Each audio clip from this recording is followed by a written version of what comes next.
pong lahat ay yumuko at manalangin.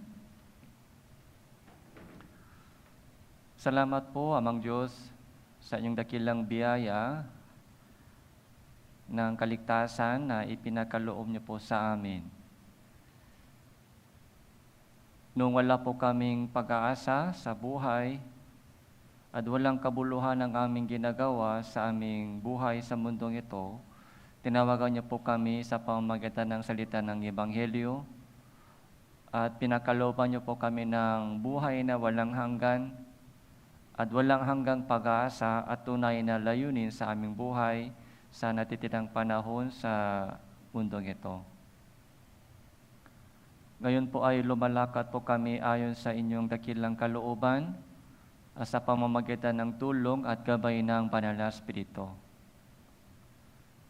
Nakikita po namin na palapit po ang pagbalik ng Panginoong Jesucristo sa mundong ito. At marami pang mga naliligaw na kaluluwa ay nasa aming paligid. Gamitin niyo po ang bawat isa sa amin dito upang maipahayag namin ang Ebanghelyo sa kanila. Nawa lumago din po kami sa aming pananampalataya at pagkakilala sa inyo bago humarap po kami sa inyong pagbalik. Sa umagang ito, nagtipon-tipon po kami sa inyong harapan upang makinig ng inyong banal na salita at makakaroon ng banal na fellowship sa kami sa aming yung pagtipon-tipon sa oras na ito. Kung meron pong mga kapatiran na hindi kasama dito dahil sa iba't ibang uri ng pagsubok, samahan niyo din po sila, Panginoon, at bigyan niyo po sila ng kalakasan at matatak ng pananampalataya. Nawa makasama po silang lahat sa itong banal na fellowship. Sa inyo lamang po kami nagtitiwala at umaasa. Ito po yung aming panalangin sa pangalan ng Panginoon na Jesucristo. Amen. So, buksan po natin ang ating mga Biblia, Roma chapter 12.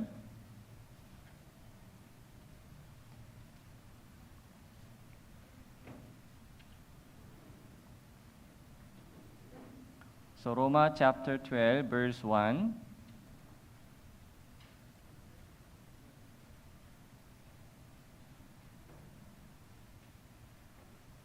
So, Roma chapter 12, verse 1 hanggang 2. So, dalawang talata po ay basahin po natin ng sabay-sabay. 3, 2, 1. Kaya nga, mga kapatid, isinasamo ko sa inyo, alang-alang sa mga kahabagan ng Diyos, na inyong alay ang inyong mga katawan na isang handog na buhay, banal na kasiya-siya sa Diyos, na siya ninyong makatuwirang paglilingkod. Huwag ninyong tularan ang salibutang ito, kundi magbago kayo sa pamamagitan ng pagbabago ng inyong pag-isip upang mapatunayan ninyo kung alin ang mabuti, kasiya-siya, at lubos na kalooban ng Diyos.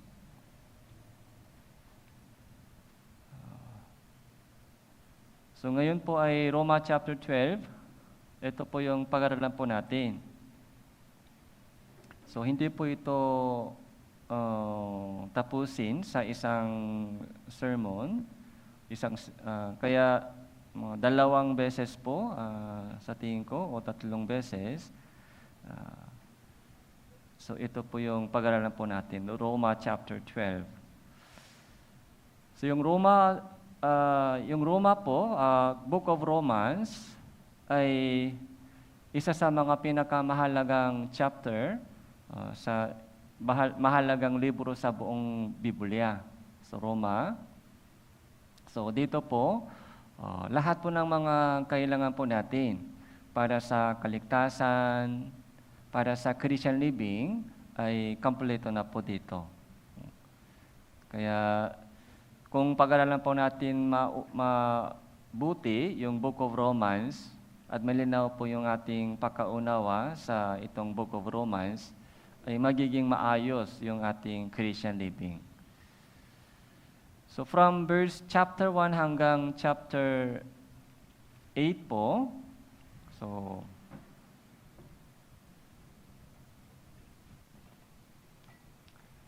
So chapter 1 hanggang chapter 8, ito po yung about salvation.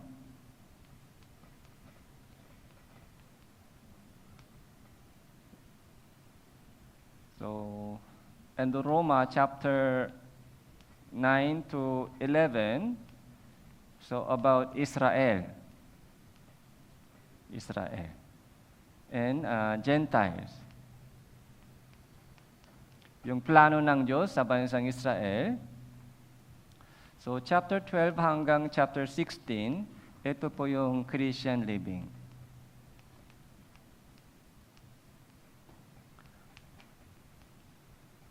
Mga detail na guidance about Christian living. Okay?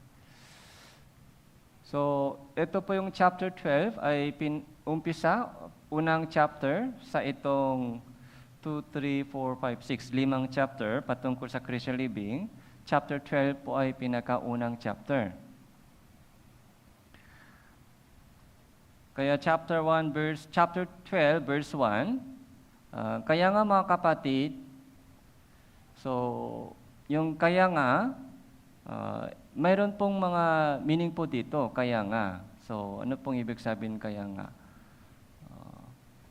So, kung totoo ang mensahe from chapter 1 hanggang chapter 11, kung ligtas ka na, o kung naniniwala ka sa Diyos, naniniwala ka sa kapangyarihan ng Diyos o pag-ibig ng Diyos, dapat ito ang dapat gawin mo. So, kaya nga, yun po yung meaning ng kaya nga. So, ganito ang salvation, ganito naligtas ka, so, minahal ka ng Diyos, iniligtas ka ng Diyos. Tapos, chapter 8, ano po yung nakikita po natin sa chapter 8? So, chapter 8, pumunta po tayo sa chapter 8.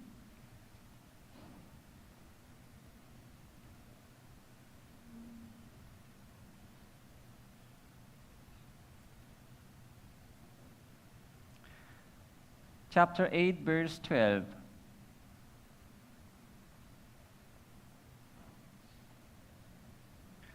So, kaya nga, mga kapatid, may utang tayo, hindi sa laman upang mamuhay ayon sa laman, sapagkat kung mamuhay kayo ayon sa laman, kayo ay mamamatay. Subalit kung sa pamamagitan ng Espiritu, ay pinapatay ninyo ang mga gawa ng laman, kayo ay mabubuhay. Verse 14, basahin po natin, 3-1. Sapagkat ang lahat ng pinapanubayan ng Espiritu ng Diyos ay sila ang mga anak ng Diyos. So, maraming itong chapter 8 po ay patungkol sa buhay na pinapanubayan ng Holy Spirit.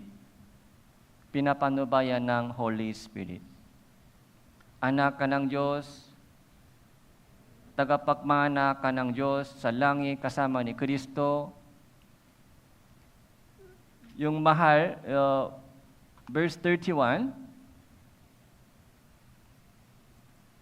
ano nga ang ating sasabihin sa mga bagay na ito? Kung ang Diyos ay kakampi natin, sino ang lalaban sa atin? Verse 39, ni ang kataasan, ni ang kalaliman, ni ang alin pa man nilalang, ay hindi makapaghihiwalay sa atin sa pag-ibig ng Diyos na kay Kristo Jesus na Panginoon po natin. Yung from chapter 1 hanggang chapter 8 po, ito po yung salvation tungkol sa gabay at tulong ng Holy Spirit, patungkol sa pag-ibig ng Diyos. Ganito kamahal ka ng Diyos. Ganito kamahal ka ng Diyos. Ibinigay ng Diyos yung kanyang tanging anak para maligtas ka. So, ganito ang kaligtasan.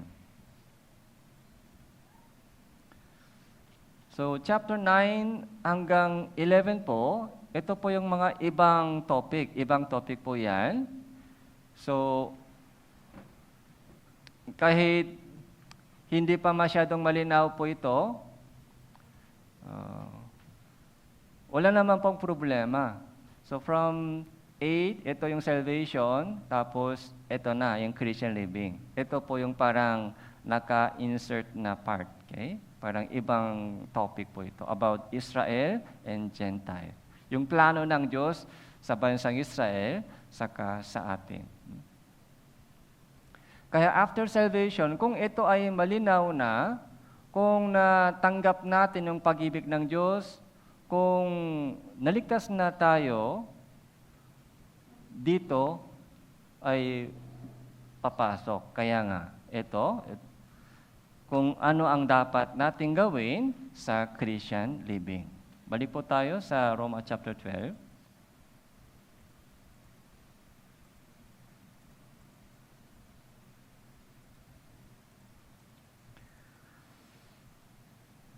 Kaya nga mga kapatid, isinasamo ko sa iyo alang-alang sa mga kahabagan ng Diyos na inyong ialay ang inyong mga katawan na isang handog na buhay. So ito po yung utos ng Diyos sa lahat po ng mga Christian living. So ano po yung Christian living? Ito na po yung Christian living.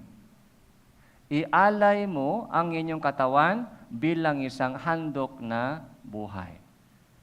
So, yung sermon po natin ngayon ay title, a living sacrifice. So, ito po yung title po ng ating sermon. Tapos, ito po ay sa pamamagitan ng kalooban ng Diyos. So, tandaan po natin yung title. Ialay mo ang inyong katawan. So, ialay mo ang inyong katawan na isang handog na buhay. Okay. So, ano pong ibig sabihin? Yung ating katawan ay ialay sa Diyos. Yung katawan po ay ibig sabihin, buhay natin yung buhay.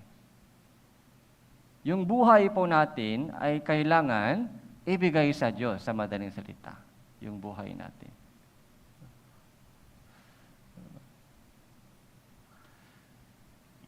So, John chapter 3 verse 16, ano po yun?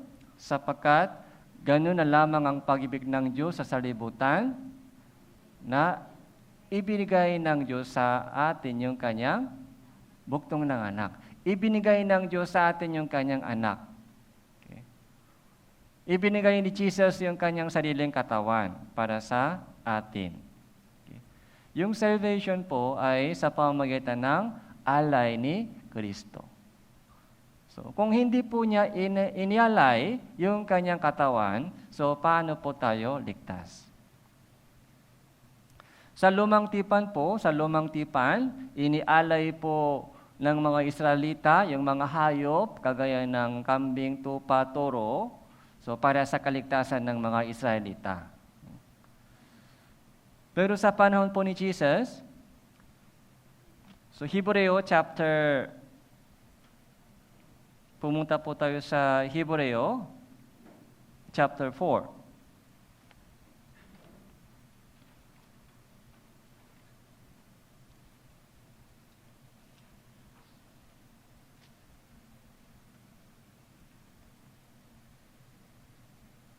Hebreo chapter 10,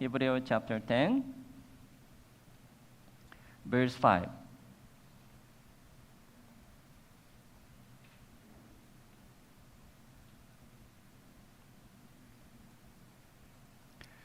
Kaya't pagdating ni Kristo sa salibutan ay sinabi niya, hindi mo nais ang alay at handog, unit ipinaghanda mo ako ng isang katawan.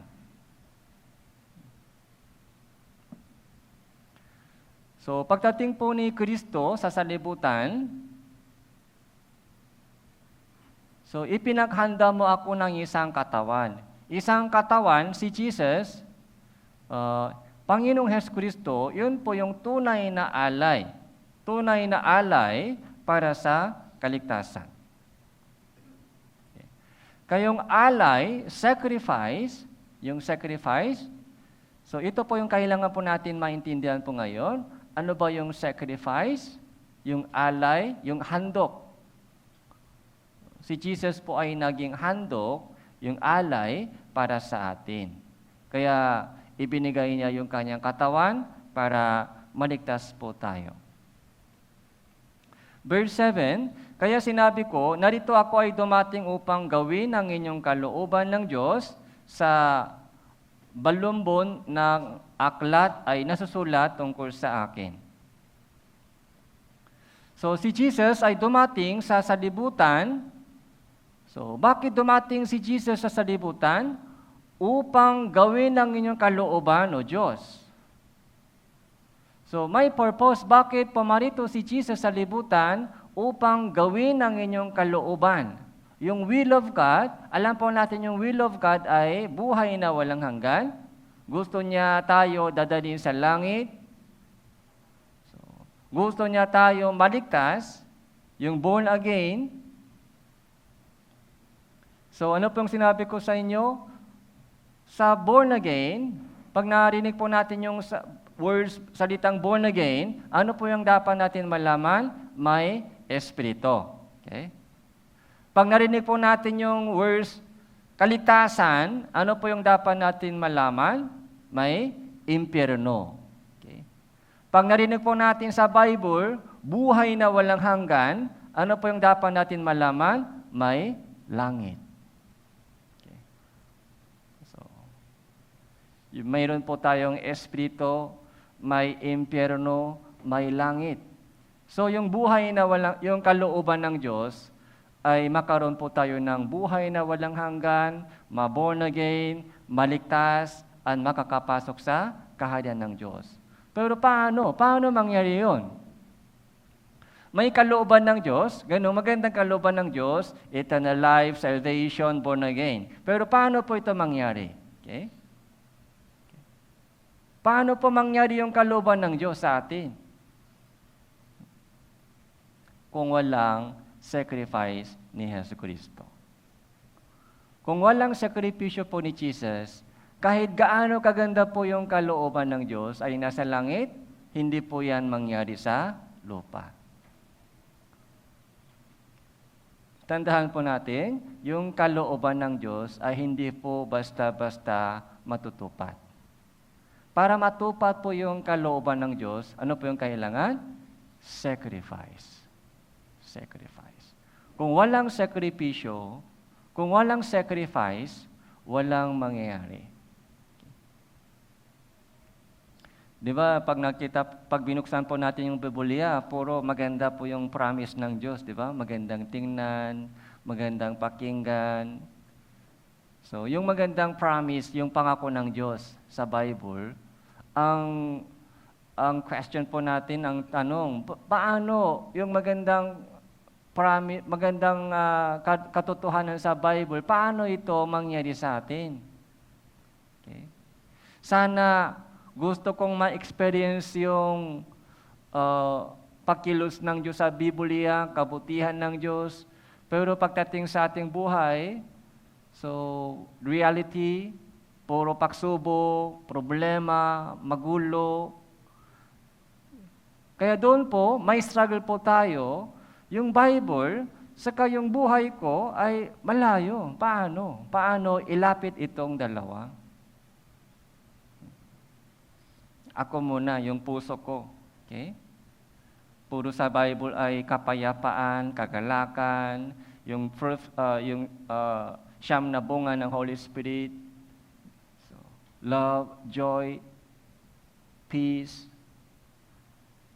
so, kindness, goodness, faithfulness, gentleness. Yung huli, ano po? Self-control. Okay. Puro maganda. Love, joy, peace, patience. Pero sa ating puso, nangyari po ba yun? So dapat mangyari dahil ligtas na tayo. Bilang isang ligtas na Kristiyano, yung magagandang ipinangako ng Diyos sa Biblia ay dapat mangyari sa atin. Okay? Yun ang dapat ma-experience po natin. Hindi pwede sa Bible lang. Hindi pwede sa Bible lang, salvation. Hindi pwede sa Bible lang po yung kagalakan. Dapat sa puso ko mangyari kagalakan, kapayapaan. Sa kabila ng maraming pagsubok, maraming struggle sa buhay, sa sitwasyon sa family, sakit sa katawan, yung bunga ng Holy Spirit ay dapat matupad po sa atin. Yun po yung mga prayer ko lagi mula nung ligtas po ako hanggang ngayon. Yung prayer ko po lagi mula nung ligtas ako hanggang ngayon. So, mayroon po akong desire. Ano po yung desire? Gusto kong ma-experience lahat po ng mga nasa Bible. Okay? Hindi pwede sa Bible lang. Kung nasa Bible lang po yung mga magandang promise ng Diyos, so anong silbi? Anong silbi po yung Christian living? Pag-attend sa Sunday, pero yung buhay ko ay parang malayo sa Bible, hindi ko ma-experience yung mga mabubuting pakilos ng Diyos sa buhay ko. Yung salvation muna, di ba? Ligtas na po tayo, salvation. Yung salvation po ba nangyari po sa atin o hindi pa? Yung mga kapatiran, yung salvation, natupad po ba sa atin? Pagka nasa Bible lang, yung salvation, may problema po yan. Yung kaligtasan sa Bible ay dapat mangyari sa atin. Okay? Yung pag-asa sa langit, makakapasok po tayo sa langit. Yung pag-asa ay nasa Bible lang po o nasa atin? Nasa atin na po ba yung pag-asa? O nasa Bible lang? Malabo ba yung pag-asa? Hindi pwede. Yung pag-asa na makakapasok ako sa langit ay nasa atin. Nasa atin.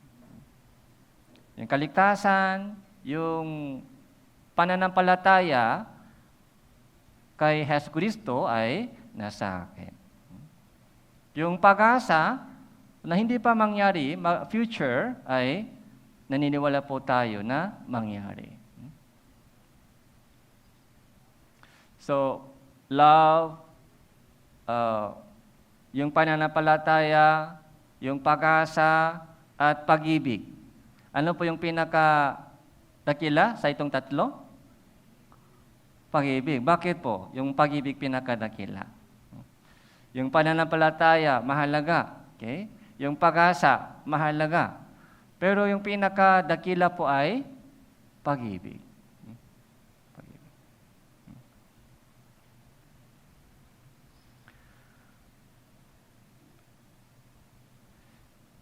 So, tandaan po natin ito.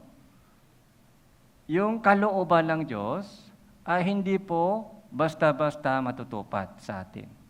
Sa mundong ito, kailangan po, sacrifice. Kaya si Jesus muna, si Jesus Christ, inialay po niya yung kanyang sarili. Verse 9 po, verse 9. Pagkatapos, idinaktak niya, narito ako ay dumating upang gawin ang inyong kalooban. Inalis niya ang una, upang maitatak ang ikalawa.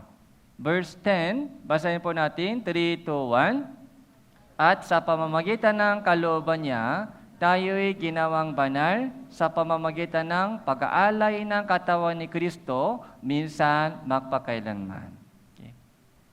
So, paano po natupad po yung kalooban ng Diyos? Sa pamamagitan ng pag-aalay ng katawan ni Kristo. Ito po yung pinakamahalaga. Sa pamamagitan ng sakripisyo, pag-aalay ng katawan. Hindi lamang po salita. Mahal kita, pag salita lang, paano po na matupad yung kalooban ng Diyos? Hindi lamang po sa salita, pati po yung sakripisyo po niya sa katawan ng katawan.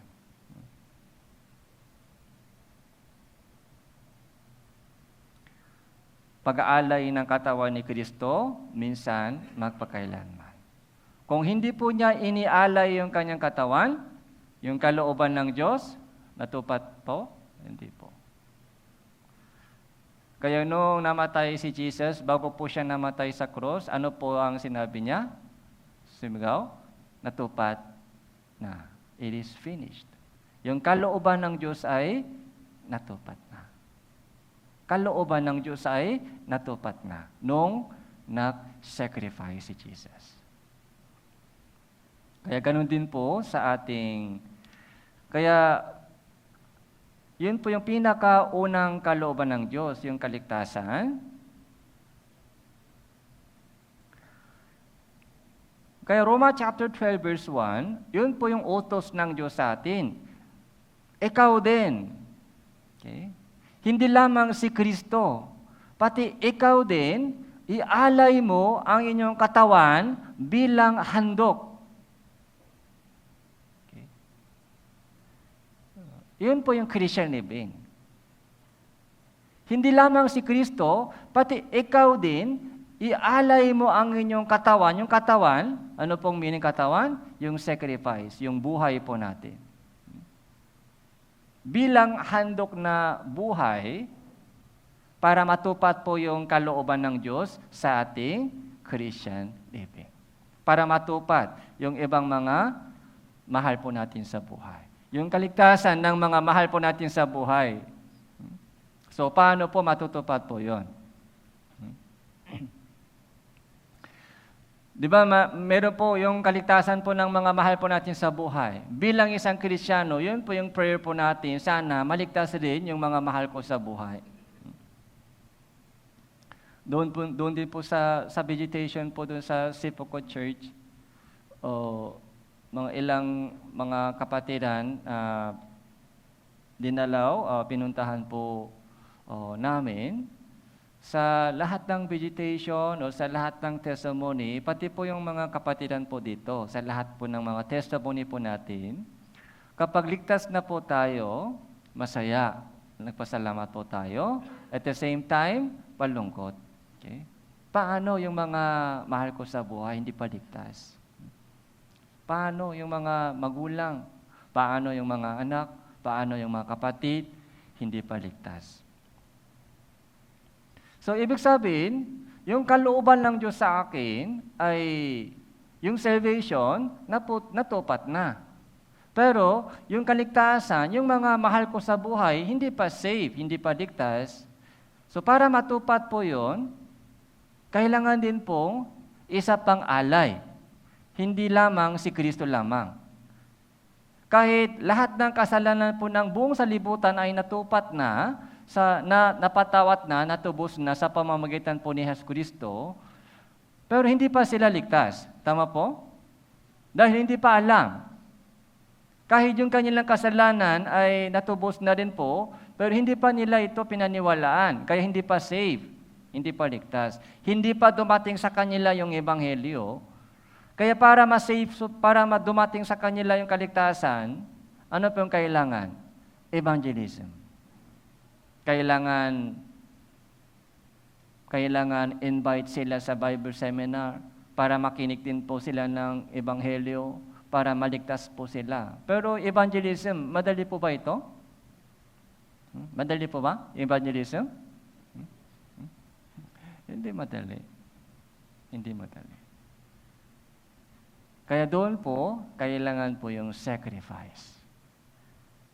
Kailangan po yung sacrifice. Kailangan gamitin po yung ating pera para sa kanila.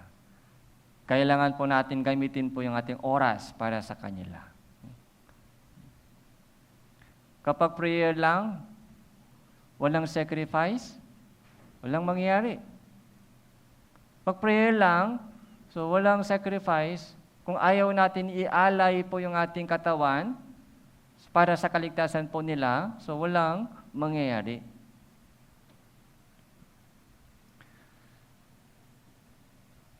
So, balik po tayo sa Roma chapter 12, verse 1.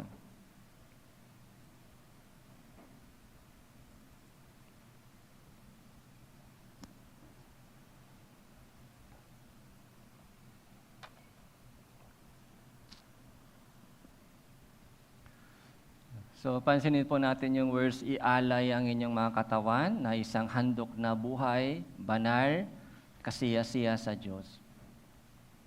So, isang handog na buhay. Okay? Living sacrifice. Living sacrifice.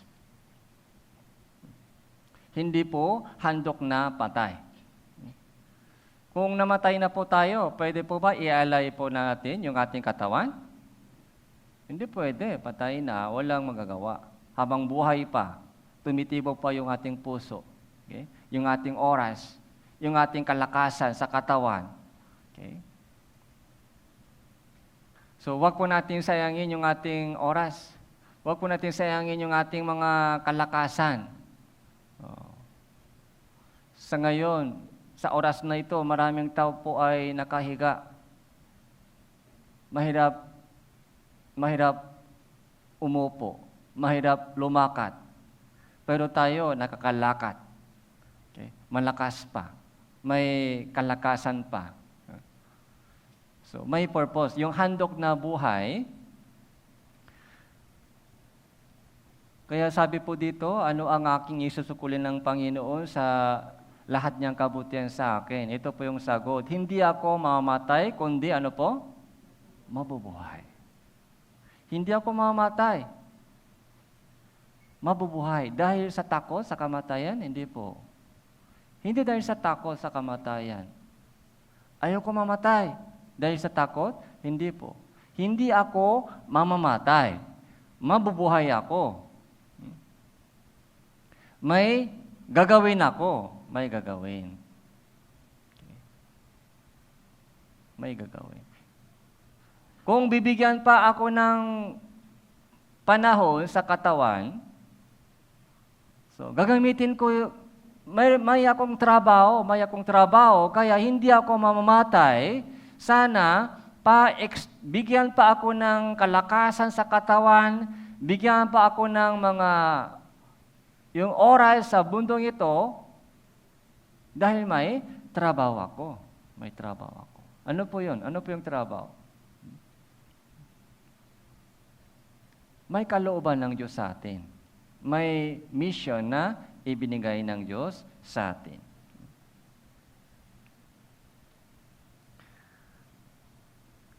Kaya chapter 1, buhay at banal. Banal na handog, yung banal na instrumento.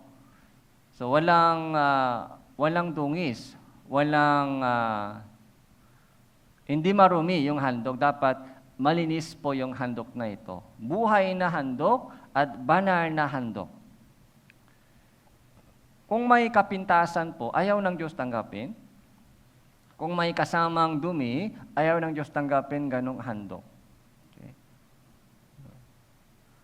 So halimbawa, kung binigyan pa ako ng birthday cake, happy birthday, Pastor Choi, pero pag kalahati lang ibinigay sa akin, masaya pa ako? Kalahati, kinain mo, maunang kinain. Kalahati lang, Pastor, happy birthday, masaya pa ako? Hindi. Buong mga bilog. Yun ang dapat. Tapos, pagkatapos, celebration, pwede i-share. Ilagay yung mga pagkain sa maruming plato, ibigay sa akin, Pastor. Masaya po ba ako? Yung plato ay madumi. Tapos yung pagkain may bawas.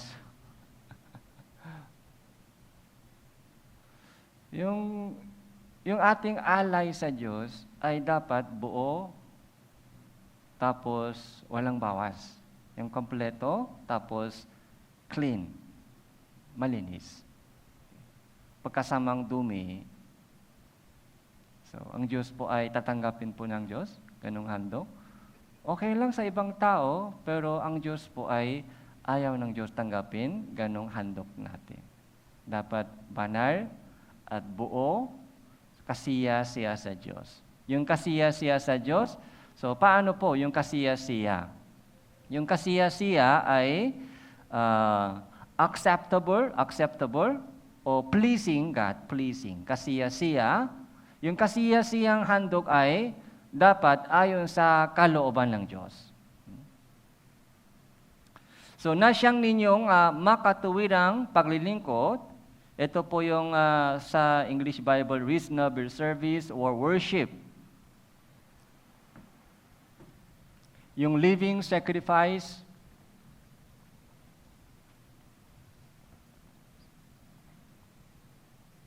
So, reasonable service o worship.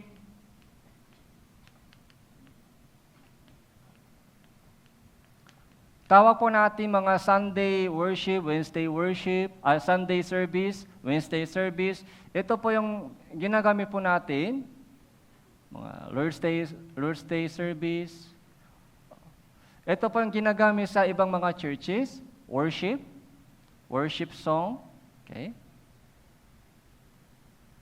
Ito po yung ginagamit sa maraming churches, yung worship. Pero ayon po sa Biblia, yung worship or ito yung mga reasonable service, yung reasonable, yung acceptable, tinatanggap ng Diyos o pleasing God, hindi po ito sa linggo lang. Yung maling konsepto sa mga itong worship, sabi po nila, Sunday lang. Sunday lang, yung worship service. Kaya Sunday lang banal. Tapos, nasa church lang. Ito po yung maling konsepto, worship. Kaya pag sabi po nila worship song, sa linggo, pag tipon-tipon nila, so habang kumakanta, umiiyak po sila, worship. Maganda yung worship ngayon. Pagkatapos ng worship, pag uwi sa bahay, tapos na yung worship, may umpisa, may ending sa worship? Hindi po. Hindi po tama po yung kanilang isip. Yung worship ay hindi pwede tapos. Yung worship, hindi pwede tapos. Walang beginning, walang ending. Yung tunay na worship, yung living sacrifice, yung worship or reasonable service, ay hindi po sa Sunday lang, 24 hours. Whole life. Yung whole life. Whole life. Yung buong buhay po natin, yun po yung reasonable service. Yung buong buhay. Hindi lamang sa church, pati saan po? Yung ating worship place, saan po? Sa church lang po? Hindi po sa church lang. Pati sa bahay. Habang nasa bahay po tayo, yun din po yung worship time, worship place. Nasa bahay. Pero sa ating isip, pag nasa church, yung worship, dapat banal tayo dito. Pero pag nasa bahay, ay tapos na ang worship. Tapos ng gawain. Yung gawain, minsan ginagawin natin gawain, tapos na yung gawain. Nasa bahay, tapos na yung worship. Pero ang Diyos po, yung kasama po natin. Sa church lang po ba kasama natin? Pati sa bahay kasama natin. Sa bahay kasama din. Sa school, kasama natin si God? Kasama din sa school. Sa kusina, kasama rin po si God? Sa kusina? Kasama din. Sa school, kasama din. Sa kwarto po natin, kasama po ba si Jesus? Kasama po ba ang Panginoon sa kwarto natin? Kasama din. Yung worship, yung living sacrifice ay whole life. 24 hours, yun po yung true worship natin. Yun po yung tinatanggap ng Diyos. Pero sa religion po, sa maraming religion, binago po nila yung meaning ito. Binago po nila. Kaya, ginamit po nila yung worship song. Sa church, pag nagtipon-tipon, umaawi sila, worship. Mali po yun, mali. Yung tunay na worship, yung living sacrifice, ay whole life. Yung buong buhay po natin, mula nung ligtas na tayo. Mula nung naligtas na, yun po yung umpisa. Umpisa na po yung worship hanggang mamatay tayo, yung whole life.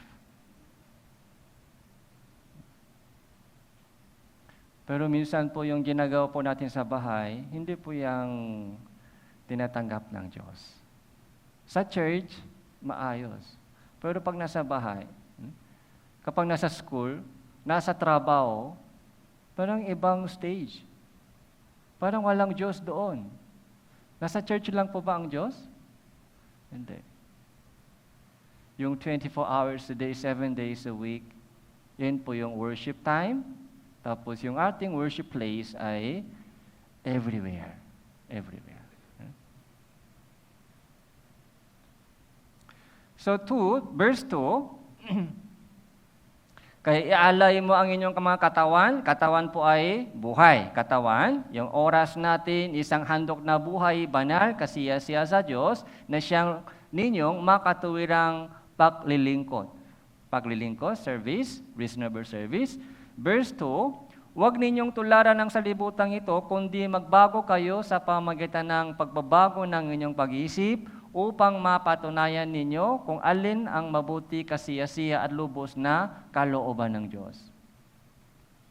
So ito po, para maialay po natin yung ating katawan, paano? Ano ang dapat kong gawin? So, kahit gusto po natin ialay, ibigay yung ating buhay.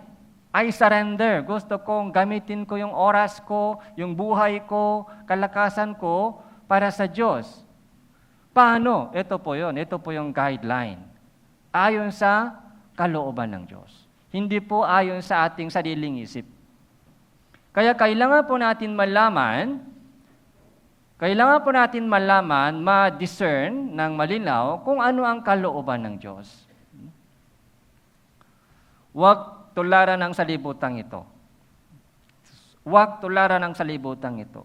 Bakit po? Okay. So, maraming tao po ay tumutula sa mga salibutan. Yung Kristiyano po ay tumitingin sa salibutan, yung kanilang ginagawa ay ginagaya.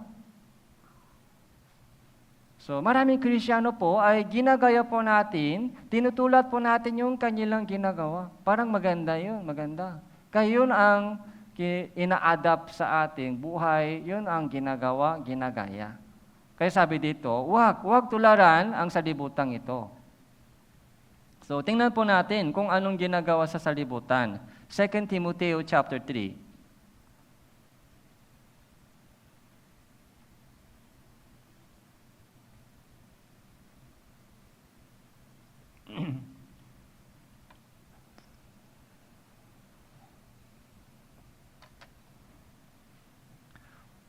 Unit unawain mo ito na sa mga huling araw, darating ang mga panahon ng kapikatian, sapagkat ang mga tao may magiging maibigin sa kanilang sarili, maibigin sa salapi, mayayabang, mga malaki, mapatnait, suwail sa mga magulang, mga walang utang na loob, walang kabanalan. Okay. So, maraming mga ilang verses po dito patungkol sa takbo ng salibutan sa huling araw. Ngayon nangyayari. So from verse 1 hanggang verse 5.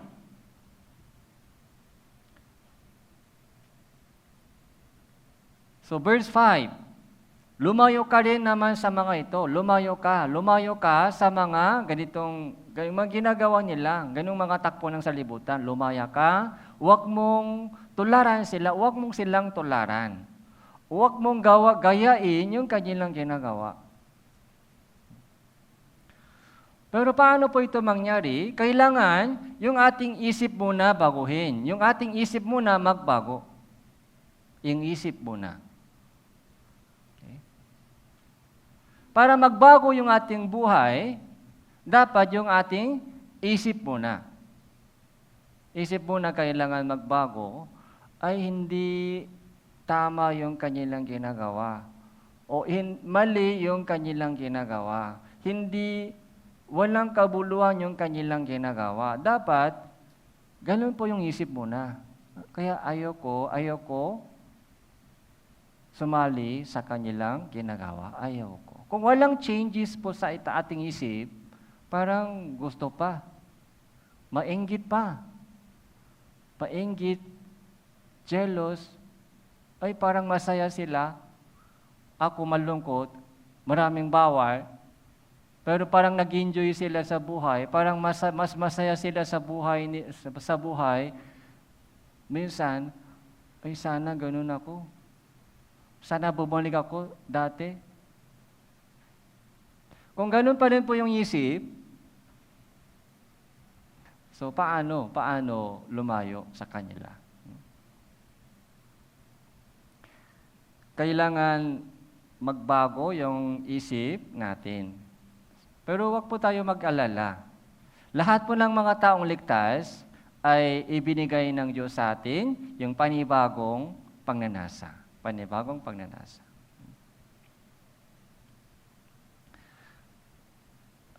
Chapter 4, verse 3, 2 Timothy chapter 4, verse 3,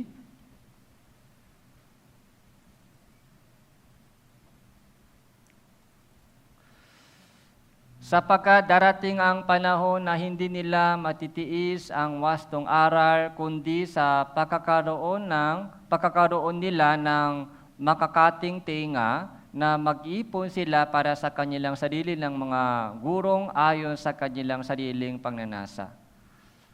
At tataliko sa pagkikinig sa katotohanan ang kanilang mga tinga at babaling sa mga katang-isip. So, ito din po sa yung takbo ng salibutang ito. Okay? Hindi nila matitiis ang wastong aral. Yung tamang teaching ay ayaw nila. Ayaw po nila yung mga katotohanan. Tamang teaching. Yung makakating teinga. So, makakating teinga. O mag-iipon para sa kanilang sarili ng mga guro. Maraming guro, sariling guro, tutor, mga sariling teacher, sariling guro, ay hinahanap po nila. Nasaan po sila? Nasa YouTube. Nasa YouTube na po, maraming mga tutor, sariling tutor. Maraming expert. Ayon sa kanilang sariling pagnanasa. Kaya dati po, kapag nakikita po natin yung katotohanan sa Bible, so madali po tayo makaisa. Pag nakita po natin yung katotohanan sa Bible, madali po tayong makaisa. Pero ngayon po, mahirap po makaisa po tayo dahil maraming mga iba't-ibang guro. Maraming mga guro ng sarili. Ay, hindi tama yun. Ganito ako, ganito yung opinion ko. Ganito yung mga idea ko. Yung katotohanan sa Bible ay hindi po ganong pinapahalagaan. Dati po, pag nakita po natin yung kung ano mang sinasabi sa Biblia, sumusunod po tayo noon. Pero ngayon, Bible ay Bible, yung buhay ko ay buhay ko. Iba. Ayaw sumunod sa Bible. Meron akong sariling, di ba yung mga planeta ay umiikot sa, sa araw? Yung Earth, saka yung mga Venus, mga planeta sa solar system ay umiikot sa araw. Okay? Dapat umiikot sa araw. Pero ngayon po, mas gusto po nila maging araw. Yung ibang planeta ay dapat umiko sa akin. Ayaw ko umiko sa araw. Ako ay dapat sentro. Yun ang gusto nila. Gusto po nila maging sentro. Ibang planeta, ikaw umiko sa akin. Ayaw ko umikot sa inyo.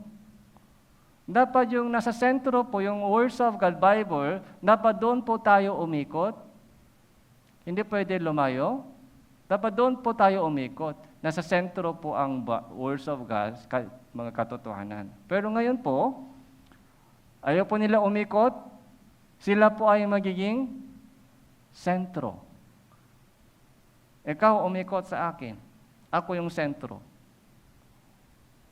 Maraming mga sariling guro.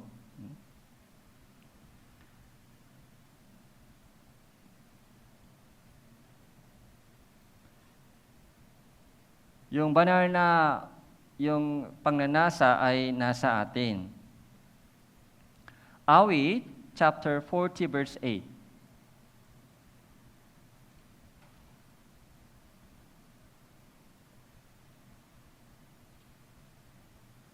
Awit, chapter 40, verse 8.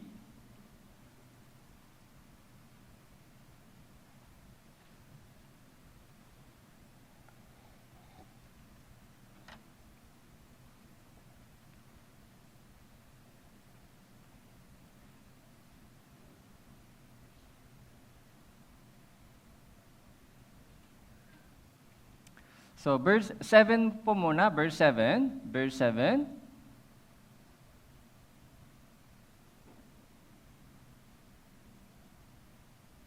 So, 7 and 8. 7 and 8. Basahin po natin ito. 3, 2, 1. Nang makagayoy, sinabi ko, narito ako'y dumarating, sa balumbon ng aklat ay nakasulat ang tungkol sa akin. Kinaluluguran kong sundin ang inyong kalooban, O Diyos ko, ang inyong kautusan ay nasa loob ng aking puso. So verse 7, Awit chapter 40 verse 7, ito po ay nakita po natin sa Hebreo chapter 10. Chapter 10 verse 7. So Hebreo chapter 10 verse 7 ay galing po sa Awit chapter 40 verse 7. Ako'y dumarating sa salibutan. Dumating sa salibutan, sa balumbon ng aklat ay nakasulat ang tungkol sa akin. Yung tungkol kay Kristo. Maraming nakasulat po patungkol kay Jesus para yun ang matupad. Ako ay dumarating. Yung kalooban ng Diyos. So verse 8, kaya kung ligtas na po isang tao, ito po yung nangyari sa puso po ng isang taong ligtas, kinaluluguran kong sundin ang inyong kalooban. So malugod ako sa pagsunod sa inyong kalooban. May willing, may desire, panibagong willing, panibagong pagnanasa, desire. Masaya ako kapag masumunod sa kalooban ng Diyos. Ito po yung panibagong pagnanasa. Ito po yung pagnanasa ng Holy Spirit. So nasa atin pa rin yung dating pagnanasa ng laman ay nasa ating pa rin. Matigas pa rin, ayaw sumunod sa kalooban ng Diyos, mas gusto ko maging sentro ng mundong ito. Okay? Ako ang sentro ng mundong ito. Yung dating pagnanasa ay nasa ating pa rin, pero may dumating na bagong pagnanasa, ito po yung galing sa Diyos. Kinalulukuran kong sundin ang inyong kalooban. Kinalulungkuran o kinaluluguran. Luguran, di ba? Lugot. Hindi lungkot. Kinaluluguran kong sundin ang inyong kalooban. Masaya ako. Kapag sumunod ako sa kalooban ng Diyos, masaya ako. Ang inyong kautusan ay, nasaan po? Nasa aking puso. Nasa aking puso. Ang kalooban mo. Okay. Kaya verse 9, ano po yung gagawin po, ginagawa ng Kristiyano? Verse 9, basahin po natin, 3, 2, 1. Ako ay nagpahayag ng masayang balita ng kaligtasan sa dakilang kapulungan. Narito ang aking mga labi ay hindi ko pipigilan, O Panginoon, inyong nalalaman. Masayang balita ng kaligtasan. Ito po yung Ebanghelyo, magandang balita. Ebanghelyo ay ipapahayag ko sa dakilang kapulungan, sa daming mga tao. Okay? I-share ko, ipapahayag ko ang masayang balita ng kaligtasan sa ibang mga tao. Kaya ito po yung ginagawa ng lahat po ng mga Kristiyano. Dahil meron na po tayong panibagong pagnanasa.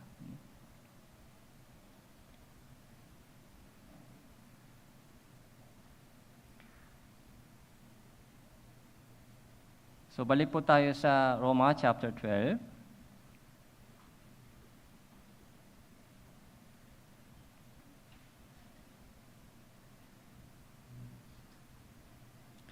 So verse 3,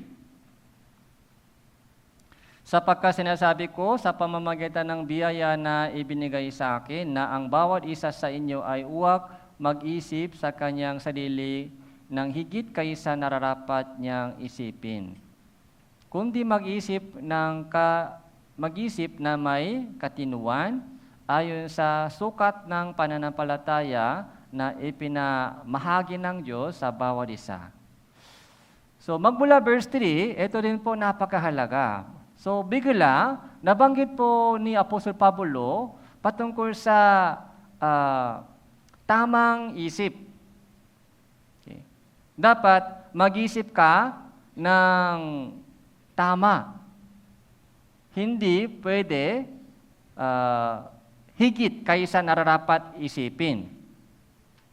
So meron pong isip na higit kaysa nararapat isipin. Mayroon pong tamang isip sa bawat isa, mayroon pong tamang isip ayon sa sukat ng pananampalataya. Iba-iba yung sukat. Mayroon pong malaking pananampalataya, mayroon din po yung mga maliit na lalagyan. Yung sukat, ibig sabihin, yung laki ng lalagyan. Pag malaki po yung lalagyan, so marami pwede ilagay doon. Marami. Pero kapag maliit yung lalagyan, pag maibuhos yung maraming tubig, ano mangyari? Umaapaw. Meron pong mga tamang sukat ng pananampalataya sa bawat isa. Sino pong nagkakaalam? Kung anong size ng faith ko, sino pong nagkakaalam? Ang Diyos. Tapos, sino pa? Ikaw. Kaya bawat isa sa mga kapatiran ay dapat nasa tamang posisyon. Dahil iba-iba yung sukat ng pananampalataya, pag mag-isip ng higit kaysa nararapat isipin, ano po yun? Mayabang siya, mayabang. Pag mag-isip ng higit kaysa nararapat niyang isipin, yun po yung tinatawag na kayabangan. Ay, kaya kong itong lahat. Lahat ng ministry ay ibigay sa akin, kaya ko. O mainggit ako, bakit siya ay leader, ako assistant? Maaari po ganun, di ba? Siya po yung maraming leader siya, tapos bakit assistant ako? Mas matalino ako sa kanya. Mas marunong ako. Maaari po kung mayroon pang ganong mga inggit sa mga ibang kapatiran, ay hindi tama po yun. The other side, meron din pong mga nagsabi, Pastor, hindi ko kaya. Kaya ayoko anumang mga ministry sa church, hindi ko kayang gawin. Magampanan po yung anumang ministry sa akin. So, meron din pong mga sukat, kung binibigyan po sila ng mga ministry, ayon sa, ako po yung iniobserbahan ko yung mga kapatiran, ito po yung lagi kong hinahanap, kung ano ang tamang sukat sa bawat isa. Okay? Kaya sinisikap ko na binigyan sila ng mga tamang ministry. Pag sobrang bigat, hindi niya kaya. Pero kung walang ministry, ay hindi lumalago. Kaya hinahanap ko lagi yung mga tamang sukat, inoobserbahan ko yung kanilang tamang sukat. Halimbawa, ministry, maliit ministry, ibigay. Maliit muna. Hindi pwede mabigat agad. Maliit muna. Kung kaya niyang gawin ng may katapatan, so ano pa, kasunod? Mas mabigat ng konti, mas malaking ministry, ibinibigay. Pero kahit maliit na ministry, hindi niya kayang magampanan. Hindi tapat. Hindi pa ready. Baby pa, parang baby pa. Walang commitment. Kung ganon, sabi ko, magdede ka muna, magdede. Magdede ka muna, sa church, sa Sunday, mga listening muna. Kahit matagal na po sa church, kahit matagal po kayo sa church, dapat may ministry. Dapat malaman mo kung ano ang tamang sukat. Kahit matagal na sa church, pero kung walang ginagawa sa church, so hindi pa natakpuan mo yung tamang sukat. Kung walang ministry po, walang lumalago sa Christian living. Kung walang ministry.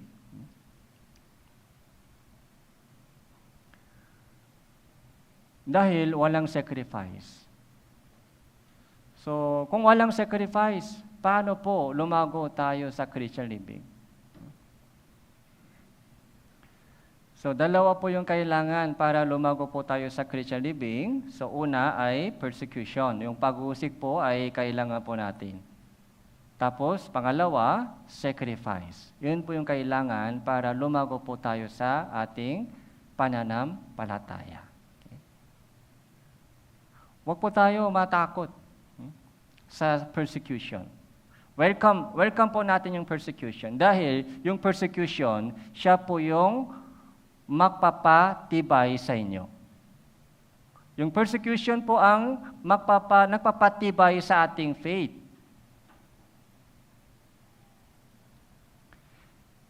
Yung Ragay Church po, nung bumisita po kami sa Ragay Church, yung sabi po ng minister doon, ay mayroon po daw silang isang mission branch, Lupi Mission Branch. Dati, almost 20-25 daw po yung regular gathering, Lupi Mission Branch. Pero ngayon, kumonte daw, 10 lang dahil sa mga persecution ng mga magulang. Yung mga kabataan daw ay nahirapan sa persecution, pag-uusig ng magulang dahil hindi daw pinapayagan ng magulang. Kaya kumonte daw yung mga kabataan doon, high school. Sabi ko, okay lang. Kahit kumonte po sila po ay magiging pundasyon ng Lupi Church. Okay. 25, ngayon 10 lang. Pero yung 10 ito, hindi po ordinaryong 10. Okay. Dati, 25. Ngayon, kumonte, 10. Pero yung 10 ito, hindi po ordinaryong 10. Itong 10 ito ay dumaan sa persecution. Habang dumaan po sila sa persecution, anong nangyari? Yung kanilang faith ay naging matatag. Kung hindi dumadaan tayo sa persecution, yung faith po natin hindi lumalago. Baby pa. Habang dumadaan po tayo sa persecution, doon po lumalabas po yung totoong faith. Kung totoo ba yung faith ko o hindi. Habang dumadaan po sa persecution, so nagiging matatag po yung ating faith. Dahil doon po tayo lumalapit sa Diyos. Doon po tayo umaasa at magtiwala sa Diyos. Sila po ay, sabi ko sa minister, sila ay magiging foundation, pundasyon ng mission branch na ito. Huwag po kayo mag-alala. Normal lang yan. Dapat mangyari po yan. So, yung persecution. Tapos yung ministry po ay kailangan sacrifice. Ministry para lumago. So verse 4, Romans chapter 12 verse 4, basahin po natin ito ng sabay-sabay. 3, 2, 1.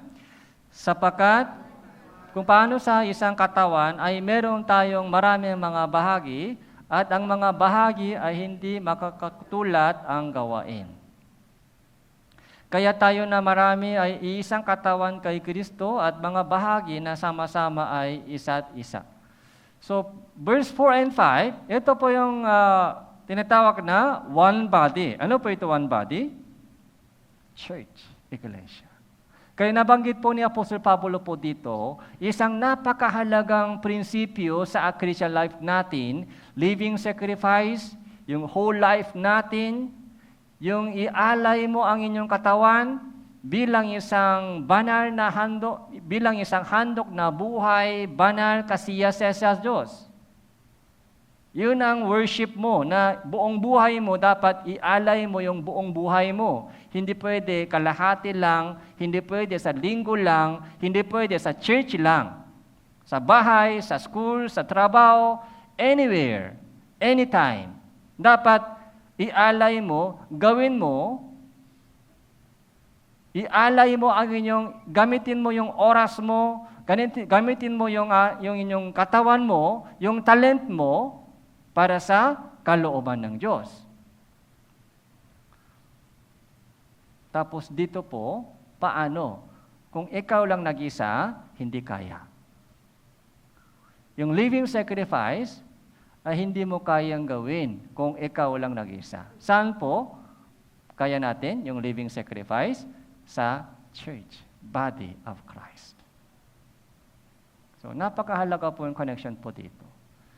So, Roma chapter 12, verse 4 and 5, ito po, one body, many members in one body. So, many members in one body. Yung bawat bahagi ng katawan, hindi makakatulad ang gawain. Yung trabaho ng mata, trabaho ng bibig, trabaho ng tenga, trabaho ng kamay, iba-iba. Pero ito po ay bumubuo ng one body, isang katawan. Yun mang sekreto ng church. Secret. Kaya dapat manatili sa church. Abide in the church. Tapos kailangan po natin hanapin kung ano ang tamang ministry sa akin. Okay? Hindi pwede sabihin mo na, ay, ayoko na, ano mang ministry. Sa pakikinig lang sermon. So, habang tumatagal po tayo sa church, kailangan po natin malaman kung ano ang sukat ng faith ko, kung ano ang tamang posisyon ko sa church. Okay? Kailangan po natin hanapin, after 1 year, so, maaari po 1 year, observation muna, baby Christian muna, pero after 1 years, so kailangan sumali sa anumang ministry sa church. Kung, Pastor, hindi ako marunong kumanta, hindi ako marunong mag-drive, hindi ako marunong magluto, yung cleaning, marunong po tayo mag-cleaning? Meron tayo hindi marunong maglinis? Wala. Yung cleaning, dishwashing. Okay? Yung pinakamagandang cleaning ay CR, cleaning. Pinakamalaking kantipala, yung cleaning sa CR. Hindi marunong? Kung may puso, kaya yung Sunday, mayroon po tayong cleaning assignment, ay kailangan po gawin. Kailangan po gawin ng bawat isa sa atin. Kung nakaupo lang, kumain at umalis, so, hindi po yan worship. Hindi po yun Christian living.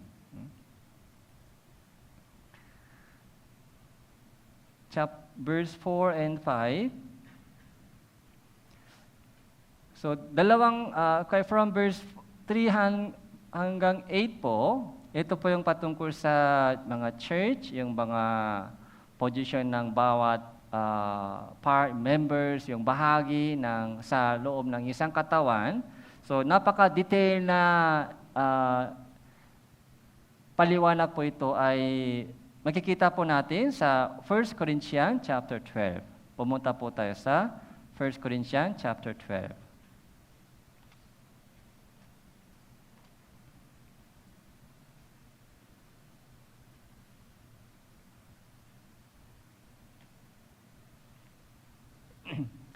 Kaya tandaan po ninyo, Roma chapter 12. Tapos, 1 Corinthians chapter 12. Okay? Roma chapter 12 ay match po ito, 1 Corinthians chapter 12. About church. About church. Kaya yung buong chapter, 1 Corinthians chapter 12, itong buong chapter ay patungkol sa church. Napaka-detail na paliwanag po doon.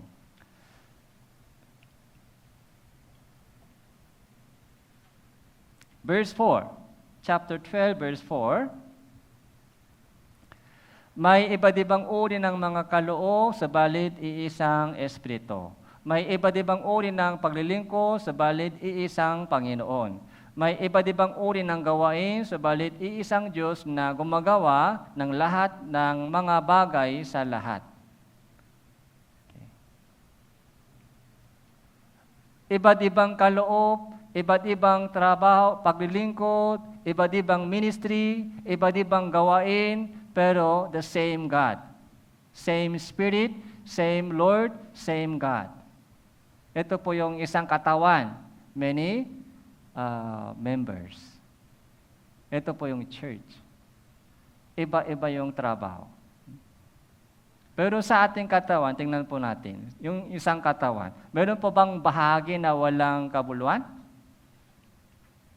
Pwede po putulin ito? Itong daliri mo parang walang ginagawa, putol? Ito yung, anong tawag po ito? Tilay. Hilay. Hilay. Anong trabaho ng hilay ito? Parang walang kailangan ito. Pwede ito, tanggalin? Parang nakatikid lang. Itong hilay. Pero kung walang itong hilay, anong mangyari? Pangit tingnan. Tapos pag maulan, yung tubig ay diretso sa mata. Okay?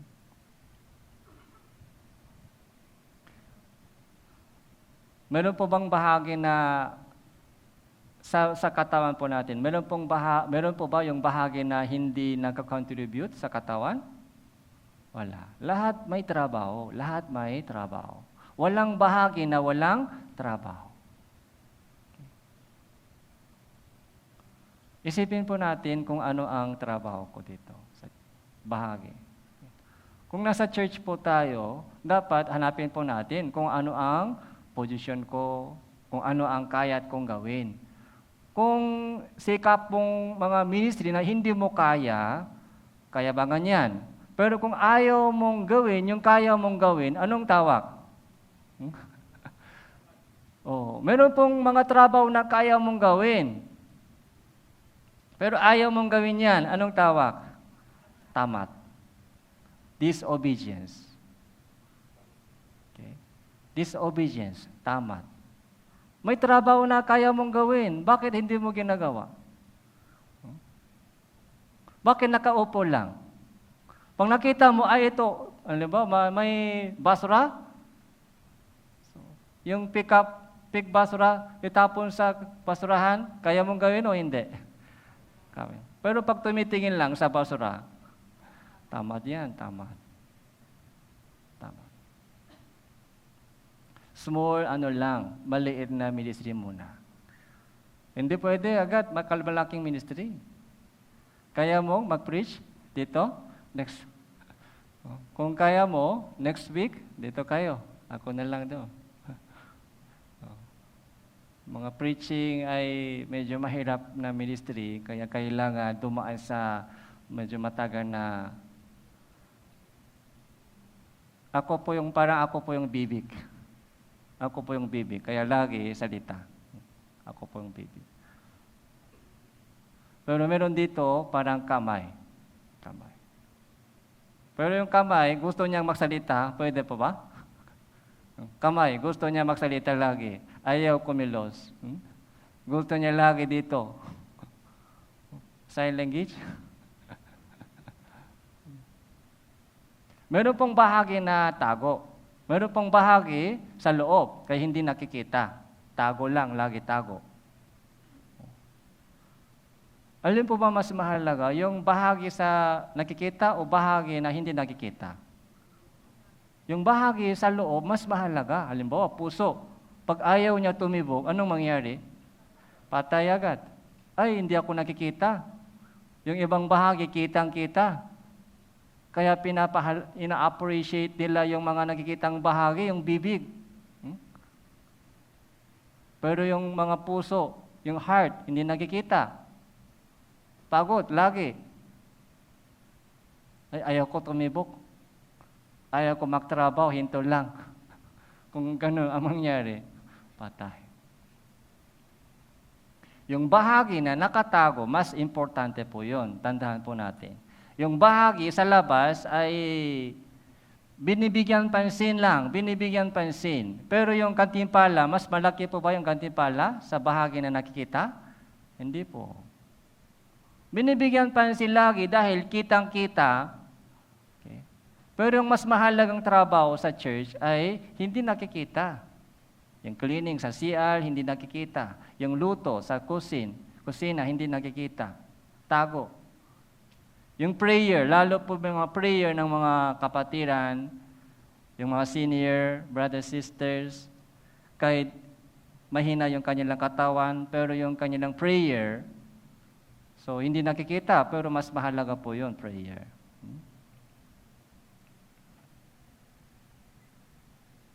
Verse 12, sapagkat kung paano ang katawan ay iisa, marami ang mga bahagi, ang lahat ay bahagi ng katawan, bagaman marami ay iisang katawan, ganun din si Kristo. Verse 22, basahin po natin, 3, 2, 1. Sa halip, ang mga bahagi ng katawan na waring mahihina ay kailangan pa. Mas mahalaga po yun, yung mga bahagi na parang mahina. So, parang walang kabuluhan. Okay? Parang mahina. Pero mas mahalaga po yun.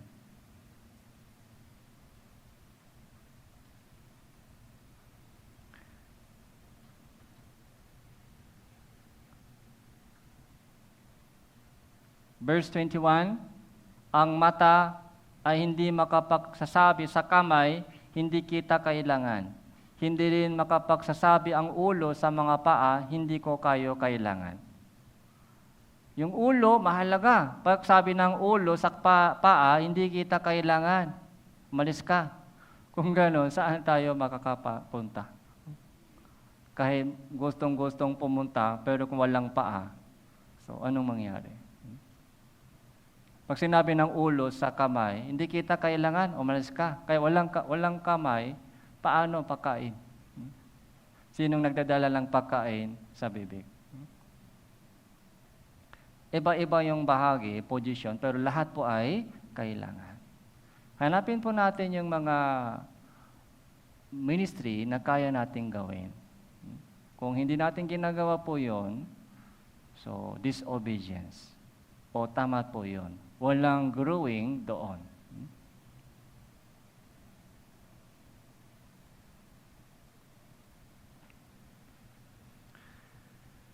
Verse 25,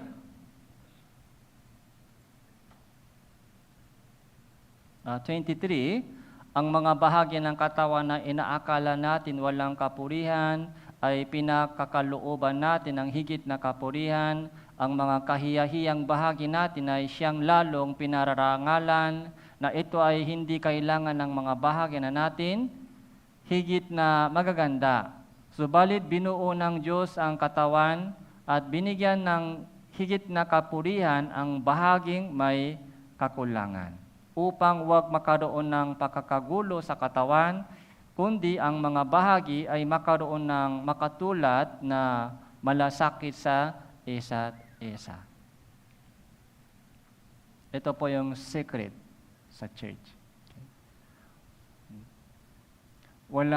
Hindi po lahat kamay, hindi po lahat paa, hindi po lahat Kaya pinaka-best example po ay summer retreat po natin, di ba? Summer retreat po, ano po yung nakikita po natin? Summer retreat. Okay? So parang isang malaking katawan. Okay? Isang malaking katawan. Sino po yung ulo? Si Kristo. Si Kristo po yung ulo. Lahat po ng mga utos galing sa Kanya.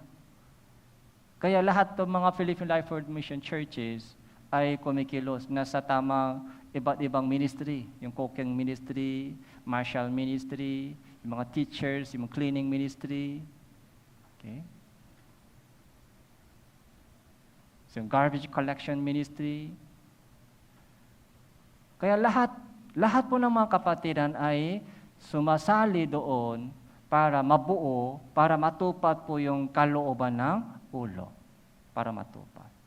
Ano po yung kalooban ng ulo? Kaligtasan ng maraming mga kaluluwa, tapos doon po tayo lumalago sa ating pananampalataya. Kung walang sacrifice, walang growing, walang salvation ng iba. Yun po yung living sacrifice. Hindi pwede ito mangyari, kung ako lang nag-isa, ito po yung nangyari sa loob ng iglesia. Kaya, ano po yung pinakamahalaga sa iglesia? Okay? Yung humble mind. Humble. Dapat humble po tayo. So, wag po natin magmalaki. Okay? Wag po natin ituri yung ating sarili na mas mataas.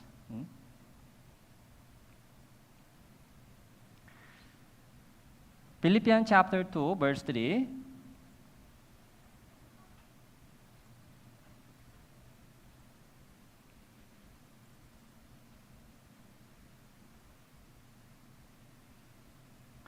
So, Philippians chapter 2, magmula verse 2, babasahin ko po. Lubusin ninyo ang aking tuwa sa pagkakaroon ng ganun din pag-iisip, magtaglay ng ganun din pag-ibig, makaisa ng diwa at may isa lamang pag-iisip. Huwag ninyong gawin ang anumang sa pagpapaliksahan o pagmamataas, kundi sa kababaan. Ituring na ang iba ay higit na mabuti kaysa inyong sarili. So, ituring na ang ibang brothers sisters, higit na mabuti kaysa inyong sarili. Yung ibang brothers sisters, mas mahalaga. Okay? Mas mababa ako.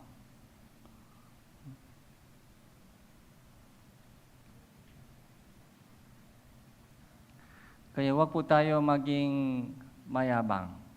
O wag din po tayo maging tamat sa church. May kanya-kanyang position. So kung wala po kayong idea kung ano ang tamang ministry sa iyo, pumunta po kayo sa akin o kay evangelist. So hahanapin natin kung ano ang mas magandang ministry para sa iyo. So meron po.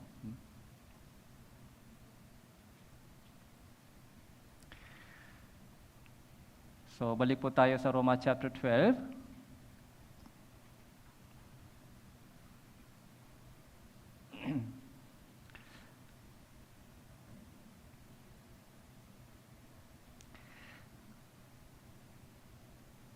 So from verse 1 hanggang verse 8 po ay pinag-aralan po natin ngayon. Ay from verse 3 hanggang 8 po, ito po yung patungkol sa mystery ng church iglesia. Tapos iba-iba yung kaloob o gift na ibinigay ng Diyos sa atin. Pero ano po yung pinaka-best, pinakamagandang gift? Okay? Ano po yung pinakamagandang gift? Diba, 1 Corinthians chapter 12, patungkol sa church and iba't ibang uri ng gift, kaloob. Tapos 1 Corinthians chapter 13, ano po yun? Pag-ibig. Pag-ibig po yung pinaka-best, pinakadakilang kaloob ng Diyos. Kaya yun po yung magmula verse 9, ito po yung pag-ibig.